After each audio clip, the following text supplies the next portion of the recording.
আমাদের প্রিয় নেতা বিএনপির চেয়ারপারসন জনাব তারেক রহমানের পক্ষ থেকে আমার প্রিয় গরিব অঞ্চলবাসী, আমার মায়েরা, বোনেরা, আমার মুরব্বীরা, আমার ভাইরা, সবাইকে আমি অভিনন্দন এবং শুভেচ্ছা জানাচ্ছি। আর আপনাদের প্রতি কৃতজ্ঞতা প্রকাশ করছি যে আপনারা এখানে আমার জন্য আমাকে তারেক রহমান সাহেবকে ভালোবেসে, শহীদ রাষ্ট্রপতি জিয়া রহমানকে ভালোবেসে আপনারা যে আজকে এত একত্রিত হয়েছেন, এই জন্য আবারও আমি সবার প্রতি কৃতজ্ঞতা এবং ধন্যবাদ জানাচ্ছি। বাংলাদেশের 13তম জাতীয় সংসদ নির্বাচন, সেই নির্বাচনে আমি আপনাদের সন্তান হিসাবে এখানে যারা বসা আছেন সবাই কোনো না কোনোভাবে আমার আত্মীয়, তাই না মুরব্বীরা? আমরা সবাই রক্তের বন্ধনে আবদ্ধ।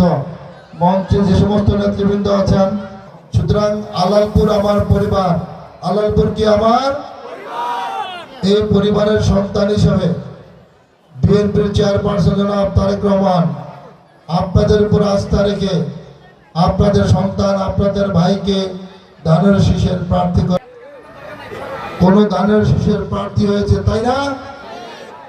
এই জন্য আল্লাহর দরবারে আমরা শুকরিয়া প্রকাশ করি। আর আমরা জনাব তারেক রহমানের প্রতি কৃতজ্ঞতা প্রকাশ করছি। আমরা আমাদের পরিবারের মধ্যে আমি সব জায়গায় বলি বিএনপি হচ্ছে আমার পরিচয়। আমার পরিচয় কি? বিএনপি। আর শরীয়তপুর হচ্ছে আমার পরিবার। এই পরিবারের মধ্যে আমি কোনো দল, মত, পথ, কোনো হিন্দু, মুসলিম, বৌদ্ধ, খ্রিস্টান কোনো পার্থক্য আমি দেখি না, আমি দেখতে চাই না। শব্দ আমরা শুনতে চাই কি মুরব্বীরা, পিছনের মুরব্বীরা, আপনারা শুনতে চান? তাহলে আগামী দিনে বাংলাদেশ জাতীয়তাবাদী দল তারেক রহমানের 9 ফেব্রুয়ারির পর 13 তারিখ, সবাই বলেন ইনশাআল্লাহ, সবাই বলেন ইনশাআল্লাহ। তারেক রহমান বাংলাদেশ জাতীয়তাবাদী দল 13 তারিখের পরে সরকার গঠন করবে। তারপরে আমরা শরীয়তপুরের ইতিহাস থেকে আমরা অবহেলার শব্দটা মুছে ফেলে আমরা আমাদের শরীয়তপুরে সবচেয়ে বড় দুটা দুঃখ, চাঁদপুর থেকে শরীয়তপুর সংযোগ সড়ক নাকি চাঁদপুর ফেরিঘাট থেকে শরীয়তপুর সংযোগ সড়ক ভালো কি মুরব্বীরা? খুব ভালো। আর দ্বিতীয় দুঃখ হচ্ছে পদ্মা সেতু থেকে আমাদের গরিবের এই রাস্তাটা অনেক ভালো নাকি? আমরা আপনাদের সাথে, আমি আমার পরিবারের কাছে বলছি, কথা দিচ্ছি না, ইনশাআল্লাহ বলছি, সবাই আবার বলেন ইনশাআল্লাহ। 3 মাসের মধ্যে চাঁদপুর থেকে শরীয়তপুর সংযোগ সড়ক টেন্ডার হবে ইনশাআল্লাহ।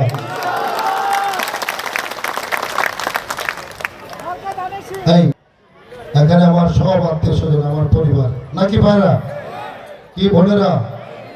সুতরাং এখানে কোনো প্রতিশ্রুতি দিব না, আমি প্রতিশ্রুতি দেই না। আমি কাজ করতে আসি আপনার সন্তান হিসাবে, আপনার ভাই হিসাবে, তাই না? আমরা কোনো প্রতিশ্রুতি দিব না। ইনশাআল্লাহ আগামী 3 মাসের মধ্যে চাঁদপুর থেকে শরীয়তপুর সংযোগ সড়ক টেন্ডার হবে, কাজ শুরু হবে। এর ফসল আগামী 6 থেকে 9 মাসের মধ্যে আপনারা সবচেয়ে ভালো রাস্তা দিয়ে আপনারা যাতায়াত করবেন ইনশাআল্লাহ। আমি বিশ্বাস করি বর্তমান সুন্দর পরিবেশে বিরাজমান, নির্বাচনের জন্য সুষ্ঠু পরিবেশ যা দরকার সমস্ত কিছু বিরাজমান, ইলেকশন হবে না এবং কোনো বিষয়ে আমার জানা নেই। কোনো আশঙ্কা করেন কিনা এরকম বর্তমানে যে এই পরিস্থিতিতে? ভোটাররা আমাকে কি প্রতিশ্রুতি দিয়ে, ভোটাররা আমাকে শুধু ভালোবাসা। আচ্ছা, আপনি তো দীর্ঘদিন এই রাজনীতি করেছেন, দীর্ঘ 42 বছর। এই 42 বছর পরে প্রায় 25 বছর যাবত এই এলাকায় বিভিন্ন কাজকর্ম করেছেন, বিভিন্ন উন্নয়নমূলক কাজ করেছেন। সেই বার্তাটা কি আসলে জনগণ জানে কি? আপনি এটা আসলে কতটুকু জানেন? আমার পরিবারের সদস্যরা, শরীয়তপুরের প্রত্যেকটা সদস্যের মধ্যে কিছু বিষয়ে আমার জন্য স্পেশাল আছে। সেটা হলো তারা জানে যে আমি কমিটেড লোক, আমি মুনাফেক না। আর আমি গত 18 বছর আগে আমি এই এলাকায় অনেক রাস্তাঘাট, স্কুল, কলেজ আমি করেছি, মসজিদ করেছি, মাদ্রাসা করেছি, কিন্তু সেদিন আজকে এমপি ইলেকশন করবো এই কারণে করিনি। সেদিন করেছি যেহেতু এটা আমার ঘর, এটা আমার পরিবার, সুতরাং সেই জন্য আমার এলাকার ডেভেলপমেন্টের জন্য আমি সেই কাজটা করি।